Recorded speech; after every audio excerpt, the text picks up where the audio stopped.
Hello students, today I am going to teach you assignment of second semester examination 2021 and subject है क्या है हिंदी। मैंने आपको पहले 3 वीडियो भेजी क्यों असाइनमेंट के तौर पे। अब आज चौथी वीडियो भेजती हूँ। हम स्टार्ट करते हैं पार्ट नंबर 6 से स्टार्ट करते हैं। यहाँ पर लिखा हुआ है नंबर 1, कष्ट होने पर भी मालव जी शिवाजी के पास क्यों नहीं गए। यानी दुख पड़ा उसके ऊपर भी जब उसका जो मालव जी होता है उसके जो पिताजी का क्या है जो फौज में उसके देहांत हो जाता है तो भी क्या है वो शिवाजी के पास नहीं जाता। तो कष्ट होने पर भी मालव जी शिवाजी के पास क्यों नहीं गया। उत्तर लिखेंगे मालव जी के पिता शिवाजी की सेना में सिपाही थे। क्या थे उनके? शिवाजी का क्या है सेना में सिपाही थे। युद्ध में लड़ते हुए उनकी मृत्यु हो गई थी। अब युद्ध में लड़ते लड़ते क्या है वो की मृत्यु हो गई थी। मालव जी मानते थे कि जिस वीर सैनिक ने देश की रक्षा के लिए अपने प्राण दिए उसके परिवार की चिंता करना शिवाजी का कर्तव्य था। ये सही है क्योंकि वो शिवाजी की जो थी युद्ध सेना में क्या है वो एक फौजी के तौर पर थे, सिपाही थे, सैनिक थे और उनका क्या है सिपाही लड़ते लड़ते वो क्या है देश की रक्षा के लिए उन्होंने अपने प्राण दिए गए, प्राण के निछावर कर दिए। इसलिए क्या है शिवाजी का ये फर्ज था कि उनके जो घर के हैं घर वाले जो है उनका ध्यान रखना चाहिए था। लेकिन क्या है शिवाजी ने उनकी कोई चिंता नहीं की। तो क्या है जिस वीर सैनिक ने देश की रक्षा के लिए अपने प्राण दिए उसके परिवार की चिंता करना शिवाजी का क्या है प्रथम कर्तव्य था। उन्हें करना चाहिए पर उन्होंने उनको ध्यान नहीं दिया। यही सोचकर कष्ट होने पर भी मालव जी शिवाजी के पास नहीं गए। यहाँ पर है कष्ट होने पर भी मालव जी शिवाजी के पास क्यों नहीं गए। तो लिखेंगे मालव जी के पिता शिवाजी की सेना में सिपाही थे। युद्ध में लड़ते हुए उनकी मृत्यु हो गई थी। मालव जी मानते थे कि जिस वीर सैनिक ने देश की रक्षा के लिए अपने प्राण दिए उसके परिवार की चिंता करना शिवाजी का कर्तव्य था। यही सोचकर कष्ट होने पर भी मालव जी शिवाजी के पास नहीं गए। प्रश्न 2 है शिवाजी मालव जी से किस तरह प्रभावित हुए। शिवाजी मालव जी से किस तरह प्रभावित हुए। मालव जी शिवाजी का वध करना चाहता था। वध की इच्छा का कारण जानकर शिवाजी उसके प्रति क्षमाशील हो गए थे। उनके हृदय में मालव जी के प्रति प्रेम उमड़ रहा था। जब तक वह अपनी माँ के दर्शन कर नहीं लौटा तब तक वे उसी बालक के बारे में सोचते रहे जिस शिवाजी के नाम से मुगल सेना कांपती थी। उसके सामने मालव जी वीरता, निडरता और साहस से पेश आया। इस तरह शिवाजी मालव जी से बहुत प्रभावित हुए। शिवाजी क्यों बहुत प्रभावित मालव जी से? तो मालव जी शिवाजी का वध करना चाहता था।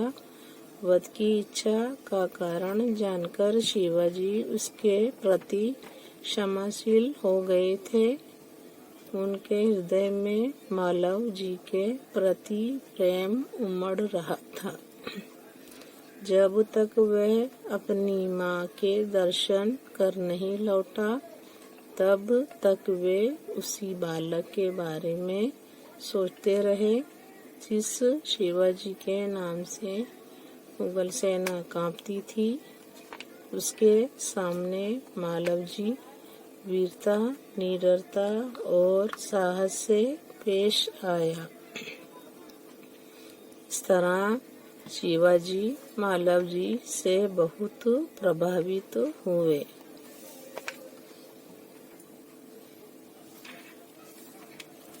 शिवाजी ने मालव जी की परीक्षा कैसे ली?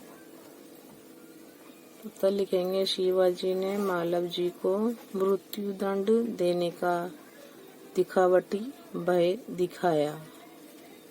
मालव जी ने मृत्युदंड पाने से पहले अपनी मां के दर्शन करने की अनुमति मांगी।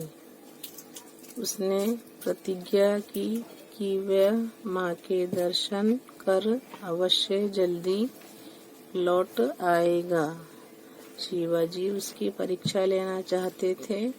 उन्होंने उसे घर जाने की अनुमति दे दी। मालव जी मां से मिलकर लौट आया।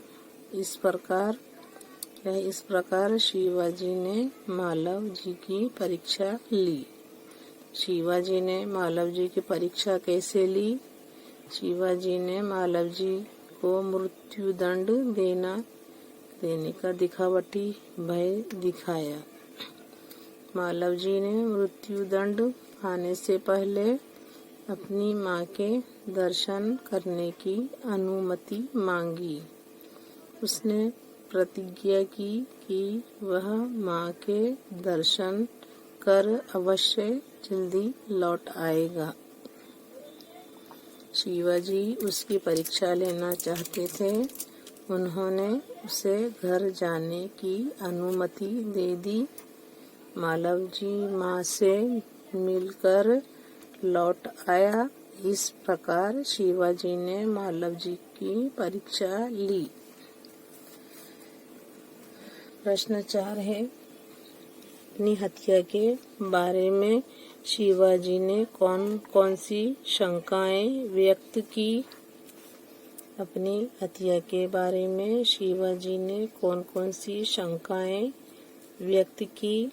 उत्तर लिखेंगे, शिवाजी जानना चाहते थे कि मालव जी उनका वध क्यों करना चाहता था। वो क्या सोचते थे कि वो मेरा वध क्यों करना चाहता था? क्या वह उन्हें मारकर मराठा साम्राज्य का मालिक बनना चाहता था? क्या उन्होंने उसे कभी हानि पहुंचाने की कोशिश की थी? क्या उन्होंने कभी राष्ट्र की प्रतिष्ठा पर धब्बा लगाया था? इस प्रकार अपनी हत्या के बारे में शिवाजी ने भिन्न भिन्न शंकाएं व्यक्त की। प्रश्न 5 है, मालव जी शिवाजी का वध करने के कौन से 2 कारण बताता है?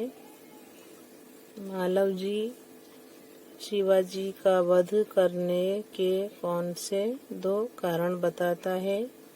उत्तर लिखेंगे, मालव जी शिवाजी का वध करने का पहला कारण यह बताता है कि युद्ध में उसके पिता के मरने के बाद उन्होंने उसके परिवार के भरण पोषण की परवाह नहीं की।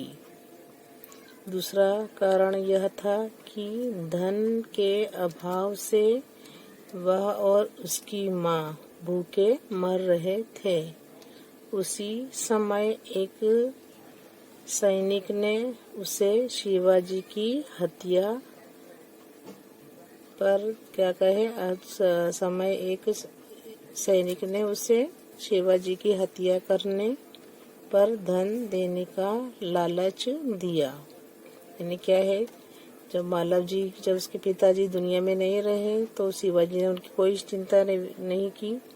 इसलिए क्या है, उसने एक जो सैनिक ने उसे अपनी तरफ मिलाकर सैनिक ने मालव जी को धन की लालच दी कि तू क्या है, शिवाजी की हत्या करेगा तो मैं तुझे धन इतना दूंगा कि तू आराम से खा सकेगा। तो इस लालच में आकर क्या है, मालव जी शिवाजी का वध करने के लिए तैयार हो गया।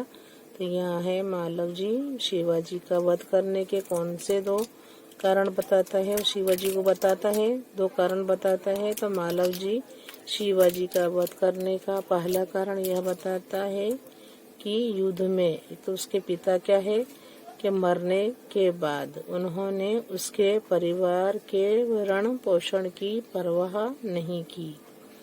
दूसरा कारण यह था कि धन के अभाव से जो धन के अभाव से क्या है वो और उसकी माँ भूखे मर रहे थे। उसी समय एक सैनिक ने उसे शिवाजी की हत्या करने पर धन देने का लालच दिया। इस प्रकार वो जो मालव जी होता है शिवाजी का वध करने के 2 कारण बताता है।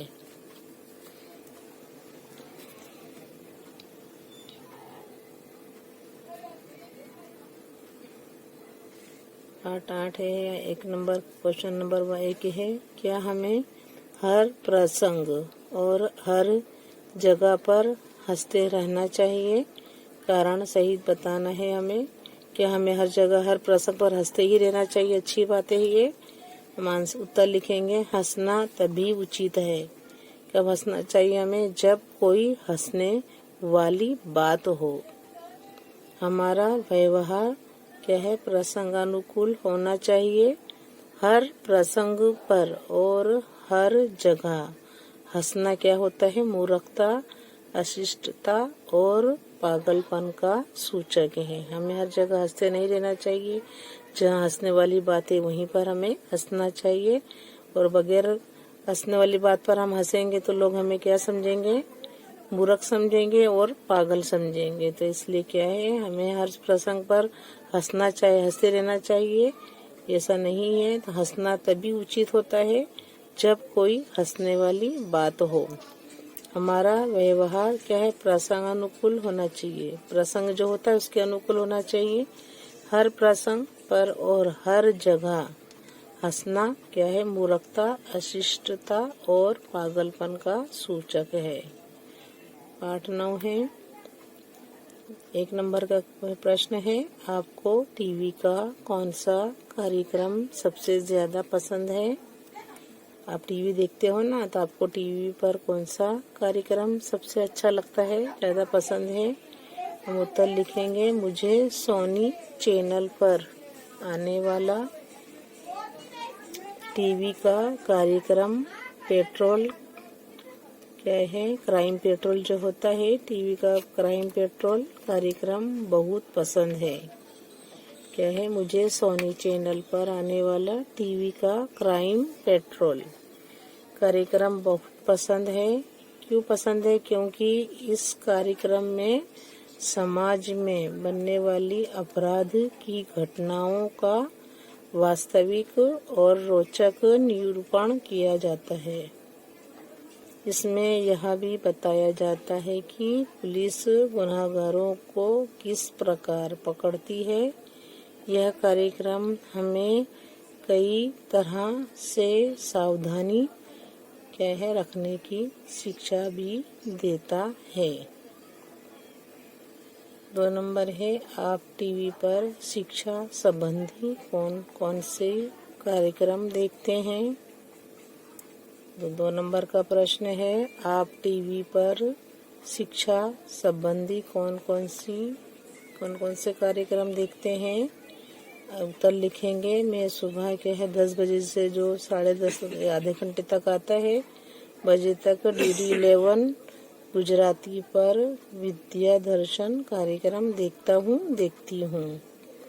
इसके अतिरिक्त स्कूल में दोपहर 2:30 से 5 बजे तक क्या है, विषय पर अंग्रेजी, गणित और विज्ञान के पाठ देखती हूँ। मैं टीवी पर डिस्कवरी चैनल पर आने वाले एवं टाइम्स नाउ पर आने वाले न्यूज एवं लाइव रिपोर्ट पर आने वाले कार्यक्रम देखता हूँ।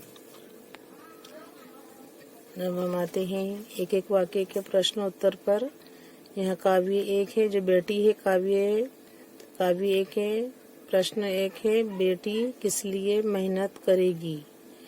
बेटी है, जो काव्य है उसमें लिखा हुआ है कि बेटी किस लिए मेहनत करेगी। उत्तर लिखेंगे, बेटी अपने पैरों पर खड़े होने के लिए मेहनत करेगी।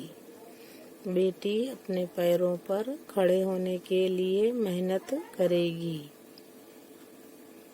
2 नंबर का प्रश्न है, बेटी धरती पर किसकी तरह चमकना चाहती है। बेटी धरती पर किसकी तरह चमकना चाहती है।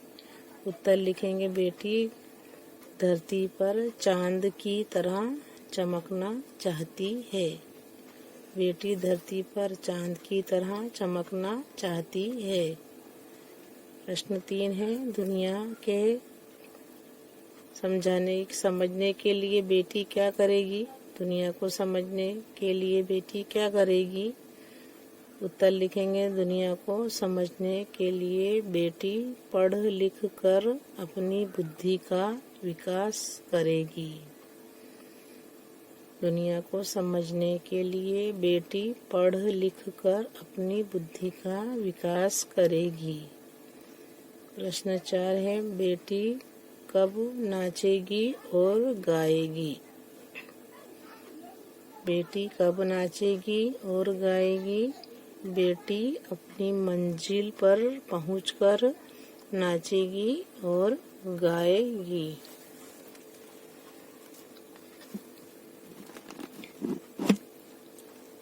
काव्य 5 है, महाकाल कहाँ छिपा है। महाकाल कहाँ छिपा है। उत्तर लिखेंगे, महाकाल मनुष्य की छाती में छिपा है। 2 नंबर है, मनुष्य किसके समान वीर है। मनुष्य धरती के समान वीर है। किसके समान वीर है। धरती के समान वीर है। नंबर 3 है, कवि ने मनुष्य को किसके समान वीर बताया है। कवि ने मनुष्य को अग्नि के समान वीर बताया है। काव्य 5 है, नंबर 1 है, महाकाल कहाँ छिपा है। उत्तर लिखेंगे, महाकाल मनुष्य की छाती में छिपा है। 2 नंबर का प्रश्न है, मनुष्य किसके समान वीर है। मनुष्य धरती के समान वीर है। किसके समान वीर है। धरती के समान वीर है। नंबर 3, कवि ने मनुष्य को किसके समान वीर बताया है। कवि ने मनुष्य को अग्नि के समान वीर बताया है। अभी है निम्नलिखित प्रश्नों के उत्तर लिखिए। अब हमें क्या है, प्रश्नों के उत्तर लिखना है। 1 नंबर है, बेटी कविता का भाव अर्थ संक्षेप में लिखिए। उत्तर लिखेंगे, हमारे देश में लड़कियों के विकास पर कम ध्यान दिया जाता था, अब समय बदल गया है। क्या है, पहले हमारे देश में लड़कियों के विकास पर कम ध्यान दिया जाता था, अब क्या है, अब समय बदल गया है। लड़कियां चाहती हैं कि उन्हें आगे बढ़ने के लिए अवसर दिए जाएं। वे पढ़ लिख कर योग्य और आत्मनिर्भर बनना चाहती हैं। वे समाज और देश के विकास में हाथ बटाना चाहती हैं। ज्ञान विज्ञान में वे पुरुषों से पीछे नहीं रहना चाहती। तो बेटी कविता में आधुनिक लड़की की यही तमन्ना प्रकट हुई है। क्या बताया है बेटी का भावार्थ में। ये भावार्थ हम संक्षेप में लिखेंगे। इसका हम उत्तर इस तरह लिखेंगे, हमारे देश में लड़कियों के विकास पर कम ध्यान दिया जाता था, अब समय बदल गया है। लड़कियां चाहती हैं कि उन्हें आगे बढ़ने के लिए अवसर दिए जाएं। वे पढ़ लिखकर योग्य और आत्मनिर्भर बनना चाहती हैं। वे समाज और देश के विकास में हाथ बटाना चाहती हैं। ज्ञान विज्ञान में वे पुरुषों से पीछे नहीं रहना चाहती। बेटी कविता में आधुनिक लड़की की यही तमन्ना प्रकट हुई है। 2 नंबर का प्रश्न है, बेटी की क्या क्या तमन्नाएं हैं? उत्तर लिखेंगे, बेटी तारा बनना चाहती है, वह धरती पर चांद की तरह चमकना चाहती है। उसकी इच्छा दुनिया रूपी बाग में खिलने वाला फूल बनने की है। वह तितली बनकर हवा को चूमना चाहती है। इस तरह बेटी के दिल में कई तरह की तमन्नाएं हैं।